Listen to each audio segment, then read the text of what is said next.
All right, boy, good singing. Exodus chapter number 3. Exodus chapter number 3. And I want to ask you a question on what we can learn from the Jew. What can we learn from the Jew? You know, somebody asked the old preacher one time, they said, can you give me something to prove the Bible is true? And he said, I'll give you one thing. He said, the Jew. We can't get away from the fact that the Jew is God's chosen people. And we know that in Romans chapter number 4, that we know that Abraham's life story was written so that we in the New Testament might believe. We can go back and learn from him and his descendants to see some things that God will do for us. So this morning, the other day, I was reading about the War of Independence that Israel fought. It's just such an amazing story from 70 A.D. up to 1948 A.D. And only God could have done that. Only God could put together in that time the things that did. It was supernatural, the things that took place. But this morning, if you will, stand with me and let's read verses number 7 and verse number 8 in Exodus chapter number 3. And we'll try to figure out this morning what we can learn from the Jew. The Bible says in Exodus 3 and 7, and the Lord said, I have surely seen the affliction of my people which are in Egypt, and have heard their cry by reason of their taskmasters, for I know their sorrows, and I am come down to deliver them out of the hand of the Egyptians, and to bring them up out of that land unto a good land and a large, unto a land flowing with milk and honey, unto the place of the Canaanites, and the Hittites, and the Amorites, and the Perizzites, and the Hivites, and the Jebusites. Brother Lonnie, straight if you'll pray. Amen. All right. Now, the year that our text was written was somewhere around 1530 BC. 1530 BC. Israel is in the land of Egypt. They are being persecuted, something terrible, to the point that every time that a young male Israel boy was born, it threw him into the water because Pharaoh did not want Israel to overcome them. Now, all of a sudden, the Hebrew people here, they start complaining. They're asking God to help them. And God goes out and raises up a little boy that's from the Levites, and his name was Moses. Moses goes into Egypt, and he does 10 miracles, the last of which, of course, we know that is the Passover. And he leads them then out into the wilderness. And there he walks out with some 3 million people, the state of North Carolina, if you will. He leads them out of Egypt, and he takes them out in the wilderness. And he gets them out in the wilderness and unto the Lord. Guess where he leads them right to? He takes them right to the Red Sea. Now you would think that he would go around the Red Sea, but he's got women, there's children, there's older people, and here they are walking all the way to the Red Sea. They get to the Red Sea and they're rejoicing. They've done beat the Egyptians have been beat. Everything is taken care of. But then there he leads them. And there he takes them to a place that's 1.5 miles deep. Think about this. You're trying to go away. You can go around this way, you can go around that way, and you get led running from your enemy straight to a body of water that's 1.5 miles deep. Well, they're sitting there, and the Pharaoh and the Egyptian army comes in, and they come charging up behind the Israelites, and they get there, and they look down, and they get so mad, and they're going to kill them, and God sends a pillar of fire that separates Israel and Egypt. Egypt can't get through it. Moses starts crying. He says, God, what am I going to do? What in the world am I going to do? He said, go forward. He said, go forward. That's the Red Sea. He said, I say go forward. And all that night, God sent a strong east wind, and that east wind plowed a furrow down through the middle of the Red Sea. And right through the middle of that Red Sea, a wall of water on the right, a wall of water on the left, and they walked through the Red Sea 1.5 miles deep, a wall of water standing 3 miles high on one side, 3 miles high on the other side, and they walked through and they've got the first viewing of an aquarium. They come out the other end of that thing, they walk through the other side, Pharaoh gets mad, and he drives his cart furiously. He goes down through there, the wheels fall off, and God flushes the toilet, and when he does, the wall of water comes back down through there,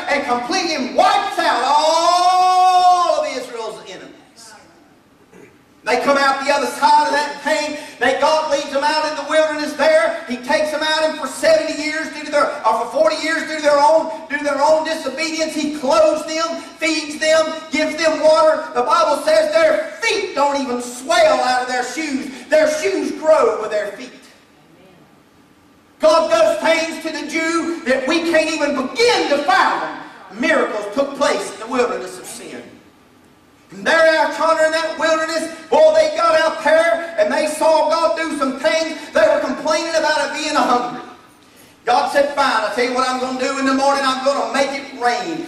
He said the hoarfrost is going to settle, and when it settles, it's going to be manna.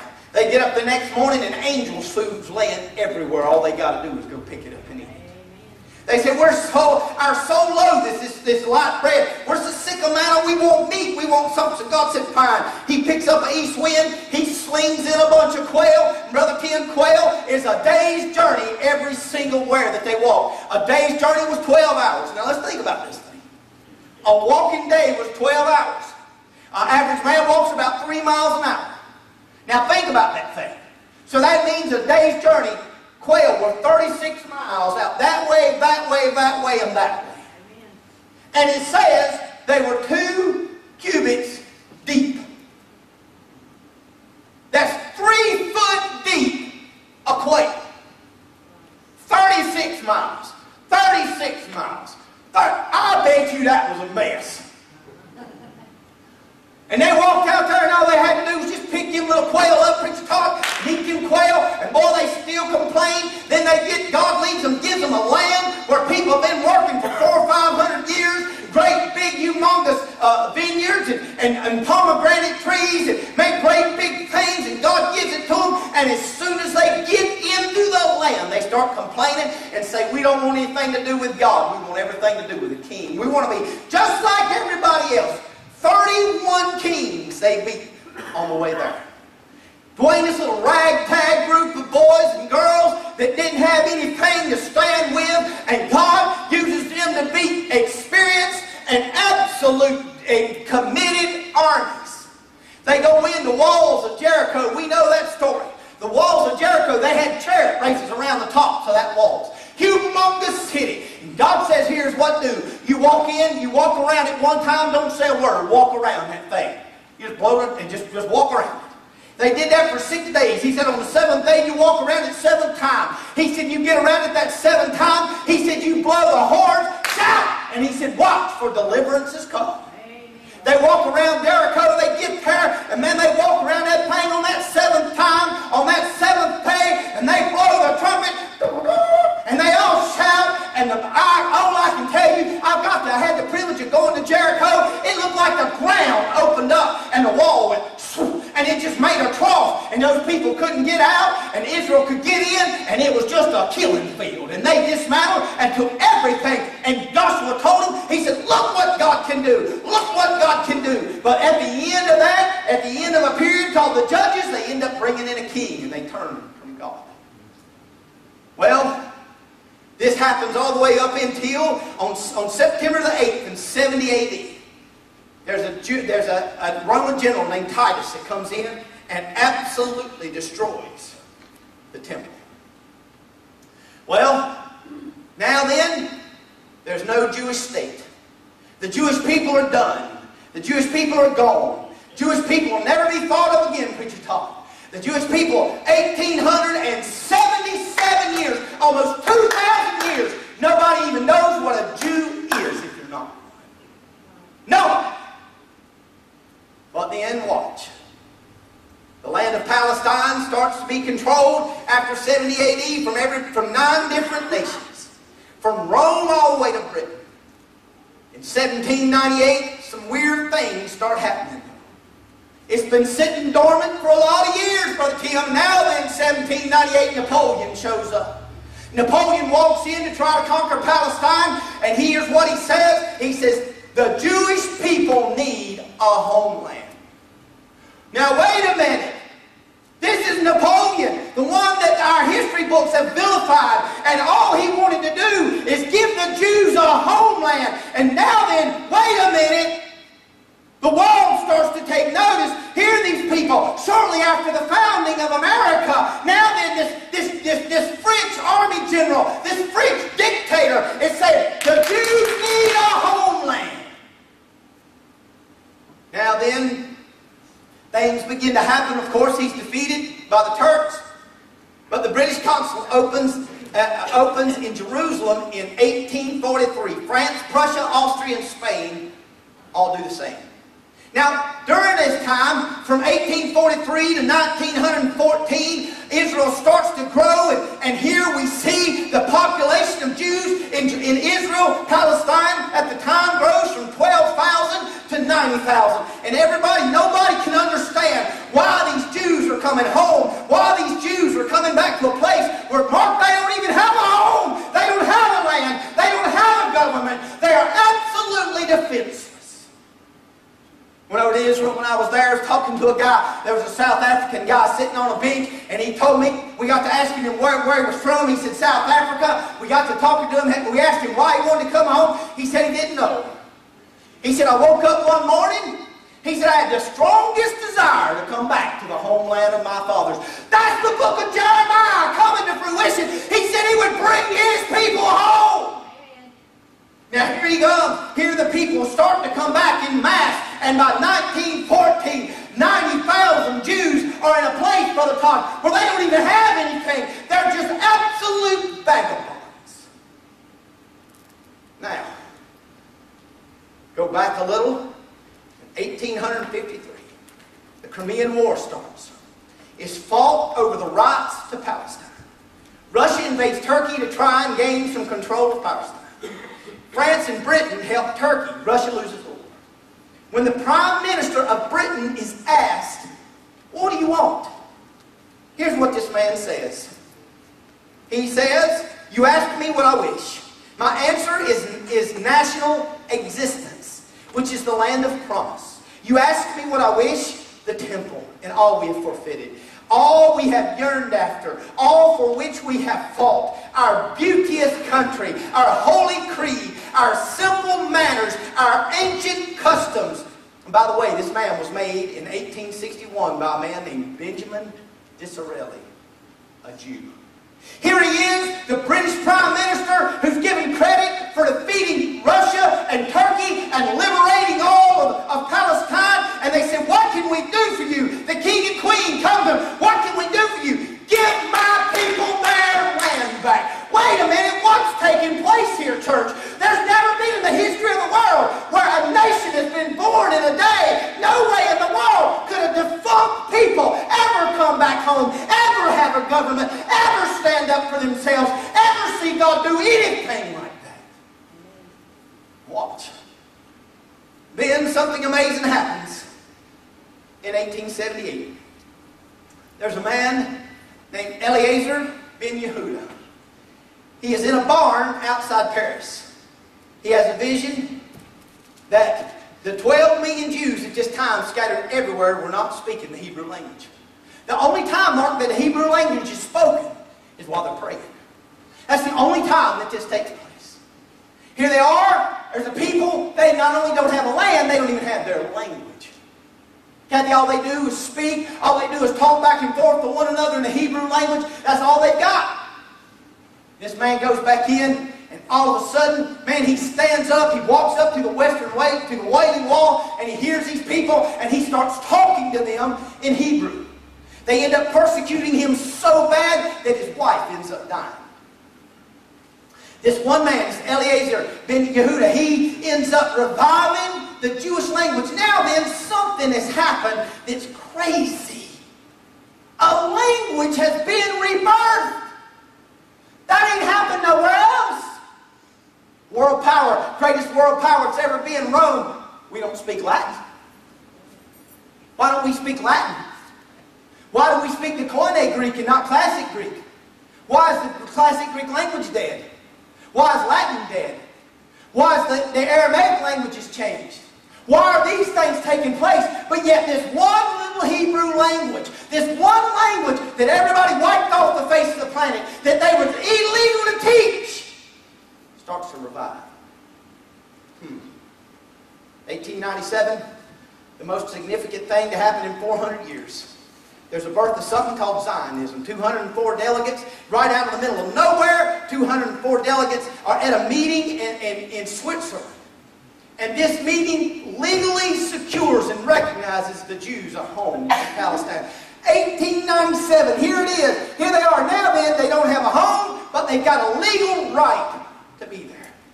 There's a man named Theodore Herzl that stands in the meeting and he cries, there's a land without a people, and there's a people without a land. Give the land without a people to a people without a land. In this meeting, three things happen. Three crazy things happen. Number one, it gives the Jews living hope for the land. Number two, it gives birth to the Jewish flag. You wonder where the Jewish flag came from? 1897. In this meeting, that's where that thing came from.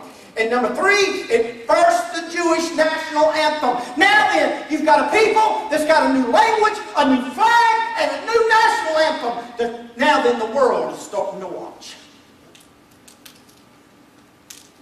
Now, several things happened from 1900 to 1914, but in 1914, World War I starts. The British general, there's a man named Edwin Allenby. British general, he arrives at Jerusalem on December the 8th, 1917. This is the same date of Hanukkah, by the way, a feast that celebrated the cleansing of the temple after Antioch Epiphanes desecrated it. By December the 11th, 3 days later, 1917, Allenby enters Jerusalem. He ends up running the Turks out of Jerusalem and never fires a shot. So now then, the Jewish land finally is liberated from several hundred years of being controlled by the Turks who were in Palestine. So, what ends up happening to that? Well, how in the world? This land is freed, but how can we get it out of the British hands and get it to the Jewish hands? There's no way possible that a world power is just going to walk out and leave a land that they have fought for and won by blood. Not going to happen.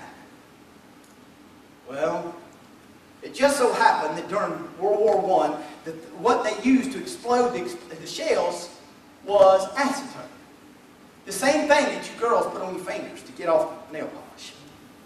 They run out of acetone. If they didn't have acetone, they couldn't have artillery. If they don't have artillery, they lose World War I. And so they're like, what are we going to do? There's a man who happens to be a Jewish man. His name is Dr. Hiram, give me a second, Hiram Wiseman. And he ends up finding a way to make, in a lab, to make acetone out of maize or corn. He made white liquor and figured out it'd explode, basically what he did. So he ends up, and through that, he single-handedly got and put that in the shells, and we know what ends up happening. We know at the end of World War I, the Treaty of Versailles, Germany's got to pay back all the money that they costed, but they asked this man, they asked Dr. Weissman, they said, what do you want? How can we repay you? Can we give you the Victorious Cross? Can we give you the highest honor our country has? What can we give you? You know what he says? He said, give my people their homeland. See, things are happening now that just makes the world stand back and go, wow, these Jews are wanting a homeland. What is taking place? Well, things end up happening on November the 2nd, 1917. A letter was handed to the English Jewish leader. His name, you ready for this? Lord Rothschild. Called the Balfour Declaration, named after the Foreign Secretary of England to Palestine, Arthur Balfour, which gave the Jews the same rights in Palestine as any other land. Now then, here they have a national anthem. They've got a flag. They are legally there. And now then, it is declared that they can be there and their rights are being protected. In June the 30th, 1920, the British High Commissioner, Sir Herbert Samuel, arrives in Jerusalem to be the first Jew to have authority over the Jews. Now watch this. Since the year 587 BC. 2,500 years. And here this Jew comes in. This English Jew comes in, and now then he is chief over the entire land. All right, watch. Now there was severe unrest in the land. 1929, several Jews are killed at the Wailing Wall. Another outburst happens in 36. In 1939, the Brits issue a white paper to try and appease the Arabs. The Arabs, even at that time, was causing problems. Let me tell you something I just found out today. Pretty crazy stuff. You know, in the Revelation, there's 4 horsemen. 4 horsemen. The white horse, the Antichrist. Black horse, famine. Red horse, war. And then there's another horse. Can anybody remember what it is? Huh? It's a pale horse. Do you know what the pale horse is? Anybody want to take a gander at that? Check this out. It's a Greek word where we get our word chlorine from. It means green. Now, for years and years and years and years and years, we've always told that means rotting flesh. What comes after war? What kind of the Antichrist, then famine, then war, then such and so forth. But ironically, do you know what the worldwide color for Muslims are?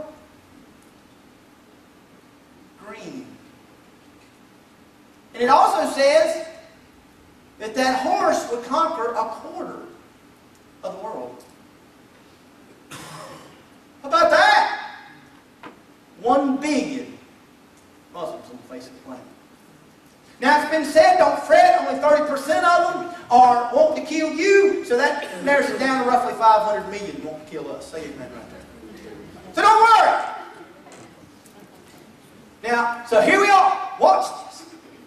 So now we see, here they are, they issue this white paper. They're trying to calm down the Arabs because they're getting upset and they're wanting to keep the Jews to 30% of the population. Good luck with that. So sure enough, we know what ends up happening in 1939. Germany invades Poland and World War II starts. The Arabs join the Axis powers. So a lot of people don't know, they don't understand. After the war, there's a man named David Ben-Gurion. He's the prime minister for Israel. And he visits the death camps at Auschwitz. And he comes home. He sees what's happening. He says, we've got to do this. We've got to make a homeland for the Jews. There's got to be a Jewish state. But understand that, church, Mark, this had never happened. Jody, this had never happened in the history of man. What we're seeing unfold is unheard of.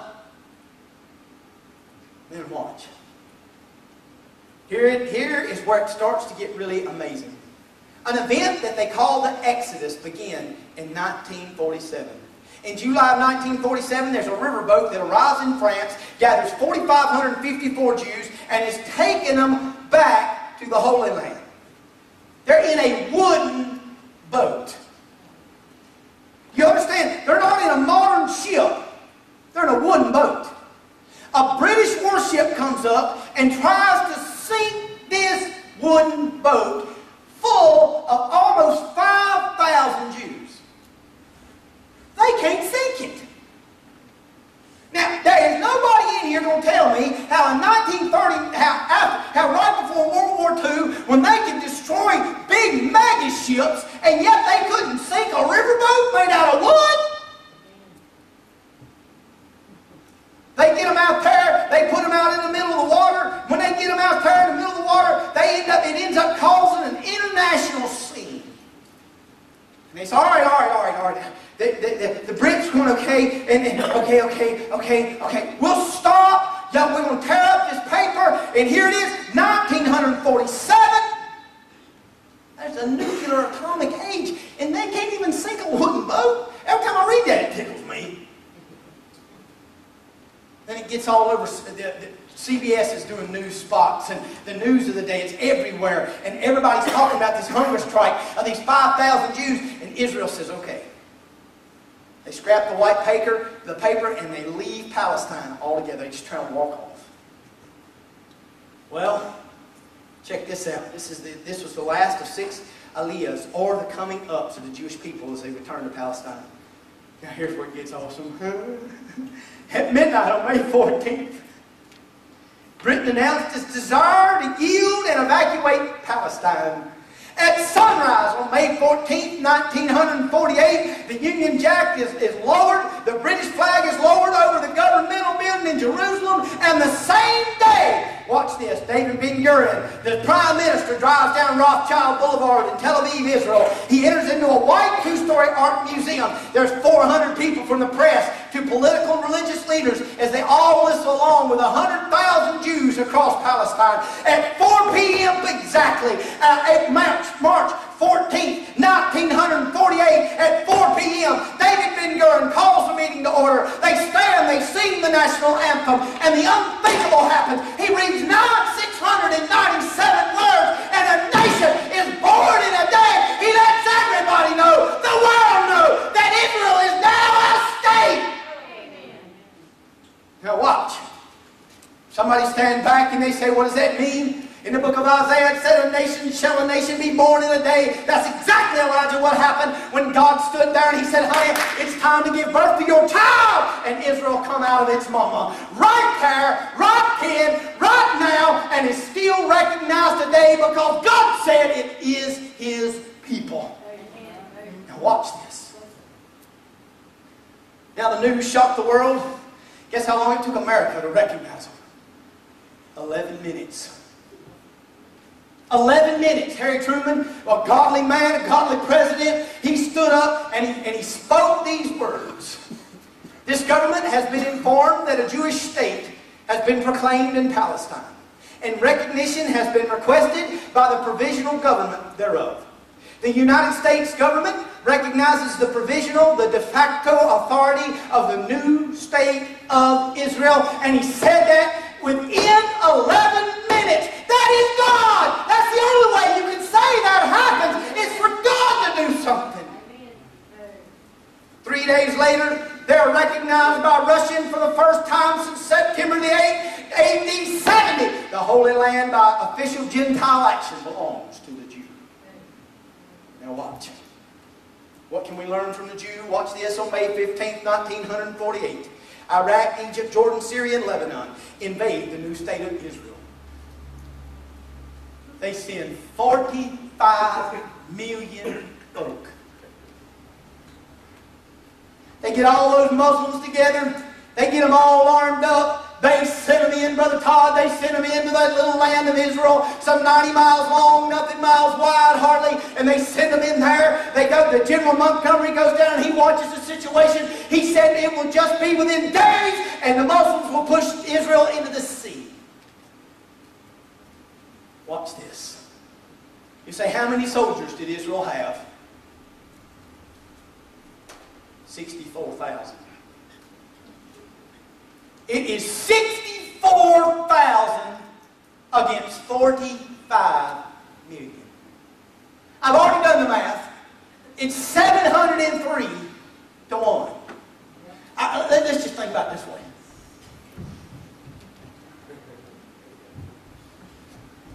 I got my 800, you got yours.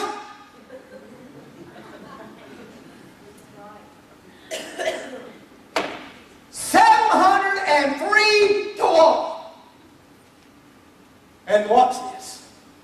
Now here it is.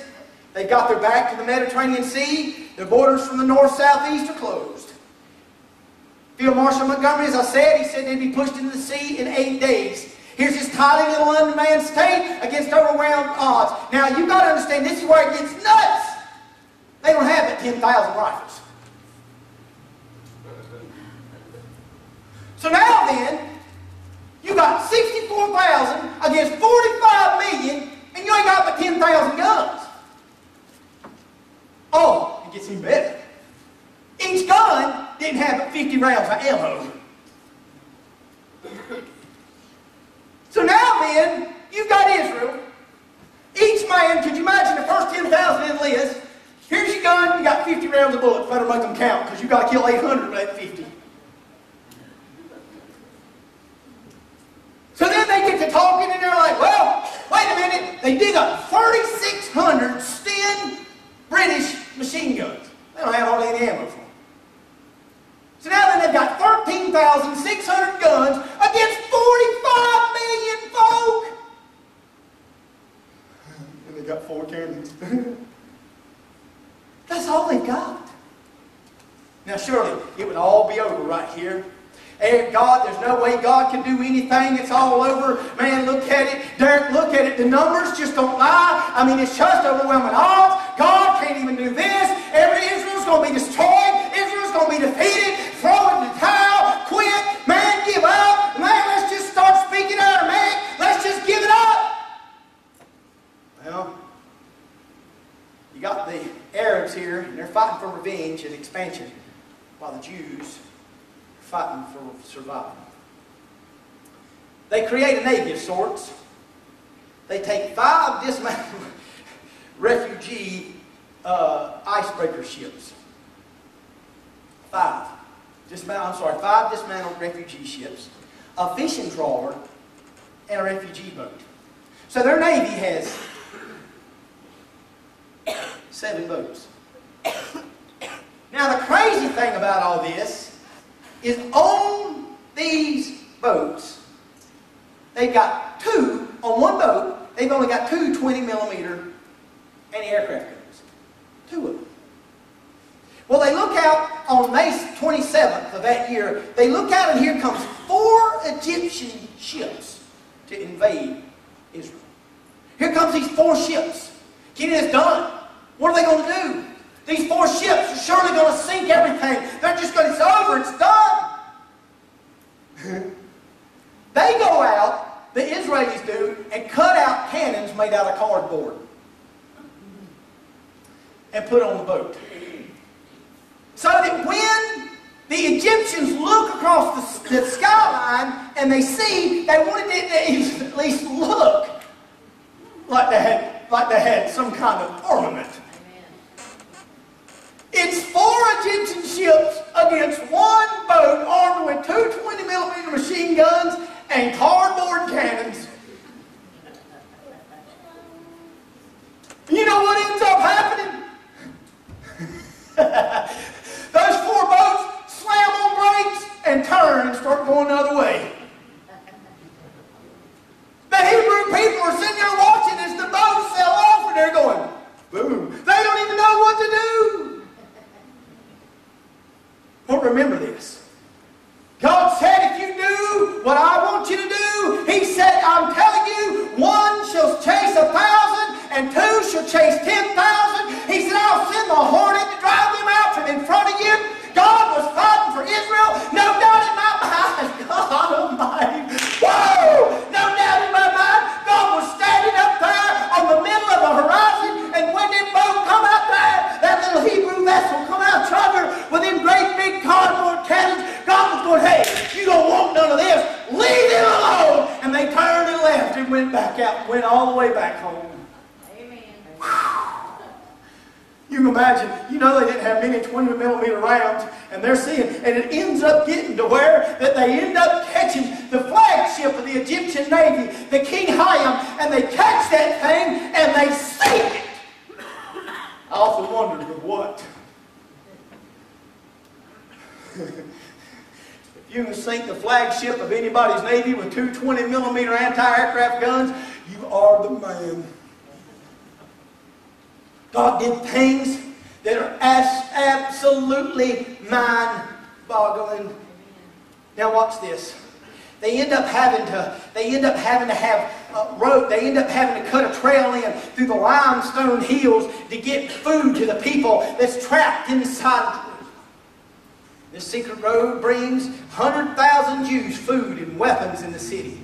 They take it. They've got old Willis Army Jeeps from surplus from World War II, and they strap a banner across the hood with Psalm 137:5 written on them. It said, if I forget thee, O Jerusalem, let my right hand forget her cunning. See, when God's fighting for you, honey, it don't matter the number, because He's the one that can do anything. That's the God we serve. Amen.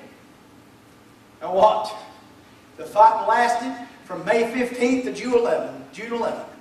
A lull began to take place in the fighting. Watch. During this time, Israel bought huge amounts of guns from Czechoslovakia. Fighting resumes again on July the 9th, and here's what the history books say.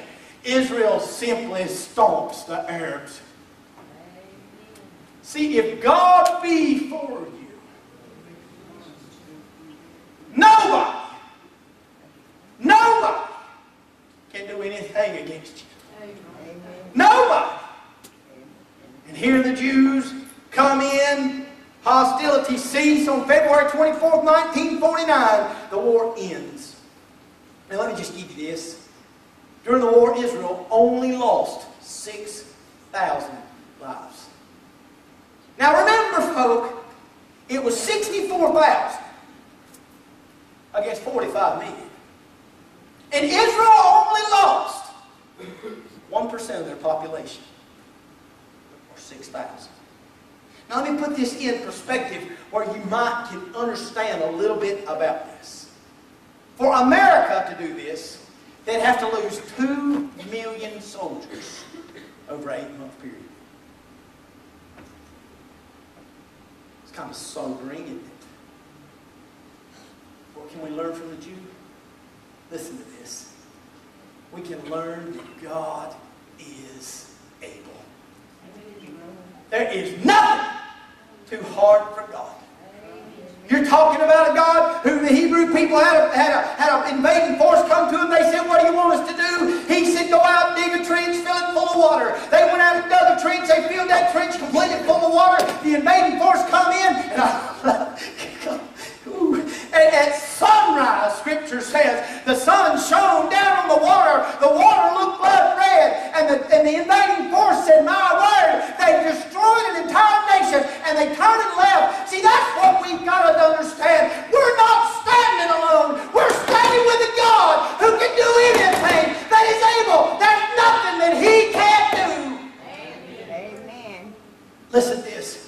Matthew 3 and 9, He said, "Think not to say within yourself, we have Abraham to our father, for I say to you that God is able of these stones to raise up children." Romans 14:4, "Who art thou that judgest another man's servant to his own master? He standeth or falleth, yea, he shall be holding up. For God is able to make him stand." In 2 Corinthians 9 and 8, "God is able to make all grace abound." Hebrews 7:25, "God is able to save them to the uttermost." James 1:21, it says, "Wherefore lay apart all filthiness and superfluity of naughtiness, and receive with meekness the engrafted word, which is able to save your soul." There's one lawgiver, James said, who is able to save and destroy. Jude 1:24 said, "Now to him that is able to keep you from falling." What can we learn from the Jew? We can learn this. Ephesians chapter number 3, verse number 20. "Now unto him that is able to do exceedingly abundantly above all that we ask or think,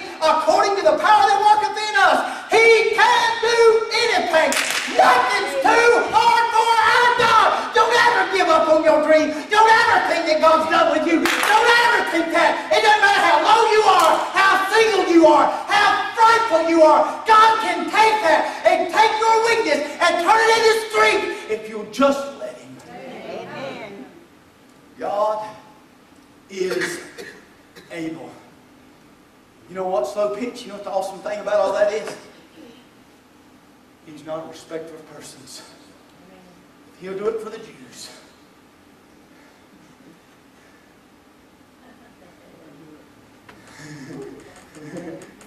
Okay. Come here.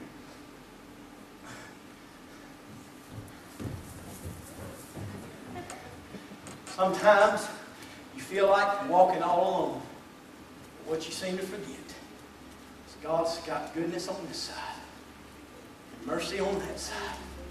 And the times that you don't feel like you can do anything, you're probably not. It's Him doing everything. Child of God, don't ground this morning. Don't give up this morning. If odds are 703 to 1, He's still the same God. Amen. Yesterday, today,